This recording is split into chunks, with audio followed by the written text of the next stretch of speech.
क्या आपने भी अपने घर के बाहर गणेश जी की मूर्ति या गणेश जी का फोटो लगाया हुआ है?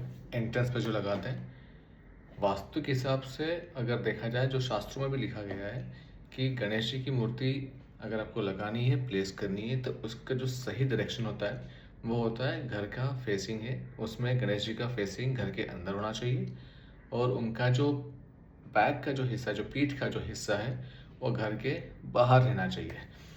हम लोग गणेश जी को लगाते हैं ताकि उन्हें विघ्नहर्ता कहा जाता है, तो वो विघ्न हरेंगे, घर में प्रॉब्लम्स कम आएंगी, ऑब्स्टिकल्स कम आएंगे, अपॉर्चुनिटीज़ बहुत ज़्यादा आएंगी, प्रॉस्पेरिटी, अबंडेंस, ये सारा हम लोग एक्सपेक्ट करके बुरी नज़र से बचने के लिए और नेगेटिविटी से बचने के लिए हम लोग उनको वैसे प्लेस करते हैं।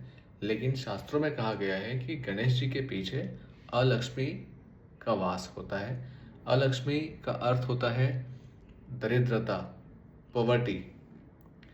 उसके बाद घर में क्लेश, डिससेटिस्फैक्शन, डिसअपॉइंटमेंट, ये सारे जो नेगेटिव इमोशंस होते हैं, ये सारे उनके पीछे वास करते हैं। और हम लोग गलती करते हैं कि जब भी गणेश जी को लगाते हैं तो उनका जो पीठ होता है वो घर के अंदर होता है, जो बहुत ही गलत तरीका है लगाने का। जो सही नियम है वो ये है कि या तो सबसे पहले तो हमें गणेश जी को मंदिर के अंदर ही रखना चाहिए। उनका स्थान मंदिर में ही होता है, घर के बाहर नहीं। अगर आपको घर के बाहर लगाना भी है तो उनको घर के अंदर का जो हिस्सा होता है वहाँ प्लेस करिए, ताकि उनका जो फेसिंग है वो घर के अंदर रहे, जिससे हमें उनका ब्लेसिंग्स, उनका अपॉर्चुनिटीज़, प्रॉस्पेरिटी, अबंडेंस, ये सब मिलता रहे और उनका जो पीछे का जो हिस्सा है, जो पीठ का जो हिस्सा है, वो घर के बाहर रहे। दूसरी बात, गणेश जी की मूर्ति अगर हो तो छोटी होनी चाहिए साइज़ में, बहुत बड़ी मूर्ति नहीं होनी चाहिए। घर में बहुत सारी मूर्तियाँ गणेश जी की नहीं होनी चाहिए। जो गिफ्ट्स में मिलती है, जो शो पीसेस में मिलती है, जो लोग रखते हैं, वो होते भगवान ही है, उनको वैसे ही ट्रीट करना चाहिए।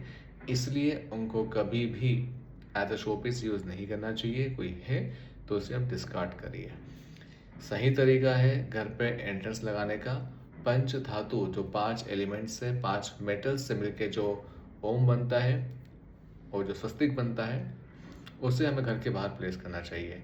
ऐसी छोटी और बड़ी वास्तु की मिस्टेक्स को करेक्ट करने के लिए मेरे चैनल को सब्सक्राइब करिए, फॉलो माय पेज।